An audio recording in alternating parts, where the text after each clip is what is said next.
Yeah. Scattered. That's what I meant. So, happy Sunday.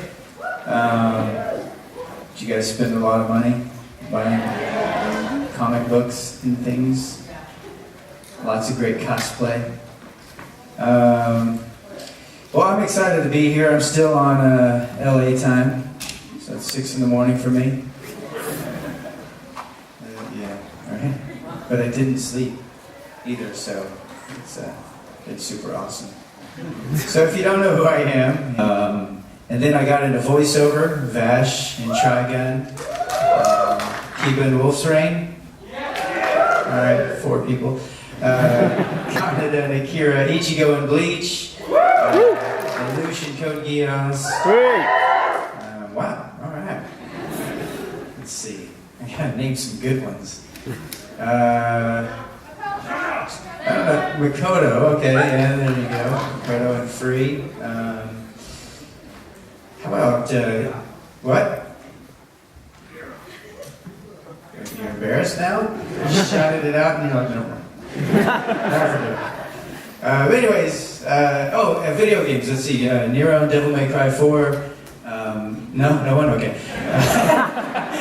Bumblebee and Transformers War for Cybertron? No? Okay. Let's see, Tori and Kadira in Star Wars Republic. One guy. Nice. Doing really well here. But, Persona 4, yes. Alright. There. I should have started with that one, actually. Adachi and Narukami. But, yeah, do I just do something? Do I just talk? Obviously. All right, because I can just talk. Do you guys want to hear an embarrassing story or something? No, then well, you're gonna hear one. All right. So I'll just tell this one, and then we'll just go on from there. I was walking across a parking lot with my wife, and it was a sunny day, and she starts rambling and saying she's taller than me. I'm taller than you. And she doesn't sound that way. She sounds much better than I do at this moment. My voice acting, it does not come into play in this story. But she's like, I'm taller than you. And I'm like, yeah, you're not taller than me. She's like, I'm taller. And no, you're not. And she drags me over to this van. And you know, on the van, like the side window, it's like a big one in the back, right? And so we're standing side by side. And it's sunny out, like I said, it's a tinted window. So it's like a mirror, or reflections. We're just looking at our reflections, seeing who's taller. We're standing there. And I'm like, you're not taller than me, look. And she's like, no, I am, look, you got your hair spiked up. And I'm like, you got your hair pulled up, what are you talking about? And then we start poking each other and laughing and pointing and laughing and pointing and making jokes and pointing and laughing at our reflection. For about like 5 minutes, we're standing there pointing and laughing. And have you guys ever seen those 3D posters where if you stare at them too long, it's like a dolphin with a ball? Well, I was staring at this laughing and pointing, and then I was like, wait a second. Are there eyes staring back at me? And it becomes clear. I'm like, oh my gosh, there's a woman in there. In the back of this van staring at us. And I'm like, we've been standing here for 5 minutes pointing and laughing at her. And the image becomes clearer as I look down and notice that she's breastfeeding her child. So for 5 minutes we stood there pointing and laughing, I'm like, laughing and pointing at this lady breastfeeding her child. So I dragged my wife away, and I was like, oh my gosh, she's like, what's wrong? I was like, there's a woman breastfeeding her child. And the lady comes out of her van, got into the car and drove away. And it was a church parking lot, too. So I think about how safe she thought she was. Gonna feed my baby, sitting down in the back seat. And we laughed and pointed at her for 5 minutes. Anyways, that's a quick, short, embarrassing story. I have plenty more where that comes from, but some are inappropriate, so. We do have a question for you. Questions? A young lady here in the front row. Guys, we only got 10 minutes to do this, so. Right, so start with you. If you could play any other colour Power Ranger, which one would it be? Any other color? Yeah.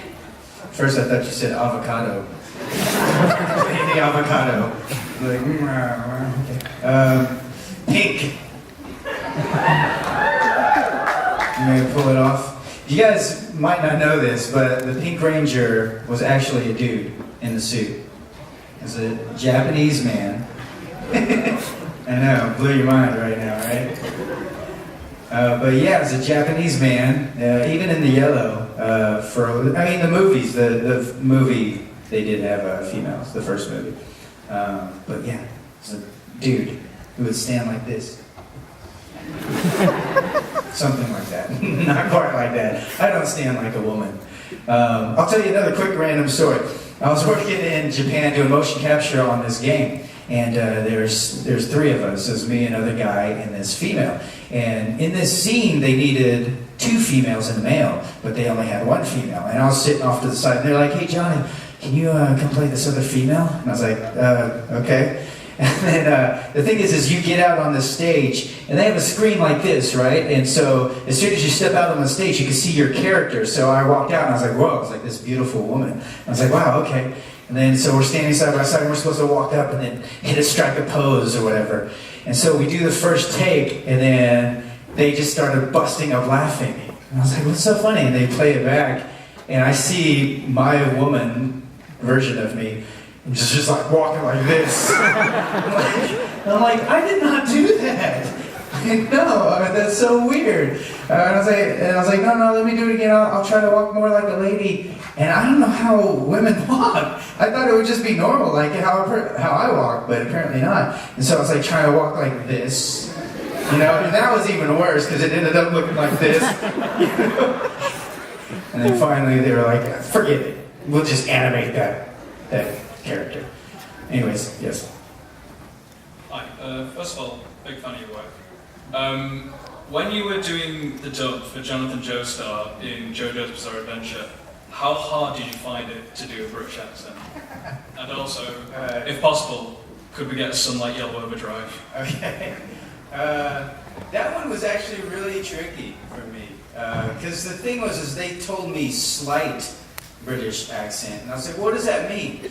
And then it was like, "Maybe you were once, and then you were in America for a while. And now you don't really kind of sometimes have an accent." I'm like, okay, I don't know what that means, but alright. Sunlight Yellow Overdrive. This is so random for me to shout. And I do it all the time, I'm just kidding. Sunlight Yellow Overdrive! Sounds like half the other things I do. Yeah. It's Morphin' time!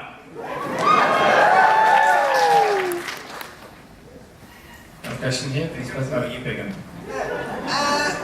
It goes without saying that you are known for many roles at this point, but I'd like to know what some of the lesser known voice acting or even Power Rangers moments of your roles that you're quite proud of. Power Ranger moments? Well, either when it comes to lesser known voice acting roles or maybe particular scene in Power Rangers that you're particularly proud of, that people don't talk about. Well, there are a lot of stuff cut out of Power Rangers. The first movie specifically. There was how many of you guys are familiar with Power Rangers? Yeah, they're the first movie. No, okay, a lot less people are. No, never mind. But there was a lot going on in the first movie that was cut out. Originally, as the frog in that first movie, my thing was supposed to be speed, like a frog can catch a fly, and so. We did a lot of training sequences, we shot a lot of stuff, and there was a scene where we were all training, but I was trying to catch flies with chopsticks or whatever, like Karate Kid kind of thing, but I can't do it. And so I pull out my Power Ranger gun, and I just start shooting them all. And I was like the quick draw, and that was my thing, that was going to be my thing. But then producers were like, no, they do not have personality. They were all the same, except for the White Ranger. He is important. So yeah, that happened. And so then I was bummed out. I was also bummed out because one of the other Rangers complained and took all my parts. And then I'm not gonna say who. But then, yeah, and so then that scene came when we lost all our powers and we had to find our inner animal spirit, and mine was a frog. And she goes through it, and so that's when I added that whole bit of me being bummed out. You know, I kind of asked the director, I was like, can I just be bummed out? Because the frogs are lame. They're not really that fast. And so they ended up keeping that. And the second movie, real quick, we lose our powers, and then we get all these vehicles, and you know, there's a race car, Tommy gets that, the new kid gets this monster truck, and I get a green minivan. So I thought, hey, this is perfect, let's play with this. And I was like, I went to the producer again, I was like, hey, can I like be bummed out? And I can be like, yeah, I was a frog, now I get a green minivan? Come on, I don't even have a family or whatever, you know? He's like, Johnny, you are not funny. I was like, oh, all right. So anyways. Got a question for the lady here? Hi. You've done so many different voices over the years. How do you prepare for each one, and what's your favourite?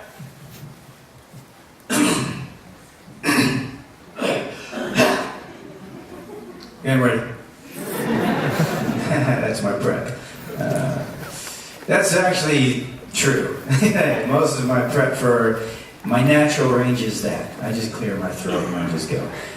If I'm playing a younger kid voice, I usually hum and clear my throat, make sure I'm not, you know, it's not raspy, unless they want, like a raspy kid, but they hardly ever want that. And favorite, is that what you said? That's like choosing my favorite child. It's really hard for me to choose a specific one. It's easier for me to tell you the ones I don't like. Like I mentioned yesterday, Goblin number 13. But Nero from Devil May Cry 4 would be one of my favorites because I wasn't limited to the picture, you know, it wasn't animated and then me matching flaps. I went to Japan and did the motion capture and, you know, provided the voice as well. So that one I think is more of me involved in it. And a question here? Hi, when it comes to writing music, what was your inspirations behind it? A lot of different things. I have a band named I Shine, and we've been around for 13 years and we have about 15 albums. Writing music, inspiration comes from all over the place. It just depends. Sometimes in my sleep, in most cases melodies and sometimes lyrics come to me in my, like when I'm sleeping. There's been many times where I'm sleeping and then I'm hearing a band on the radio and I'm listening to it and I'm like, wow, I really like that riff or whatever. And then I realize it's me. And then I'm like, whoa, I was like, wow, I really like that song. When did that get on the radio? You know, and then all of a sudden I'm like singing along with it and then I wake up and then I'm like, holy cow, I better write this down. And then I try to figure out what key it was in, and then I basically, usually, most of the time, even though I hear the whole song on this dream radio, I only get a small bit. Like I'm only, I forgot the rest, but at least I got the chorus, you know, so that's kind of, a lot of times it actually, if you write music, you know, a lot of times it just kind of comes to you when you're sleeping or whatever.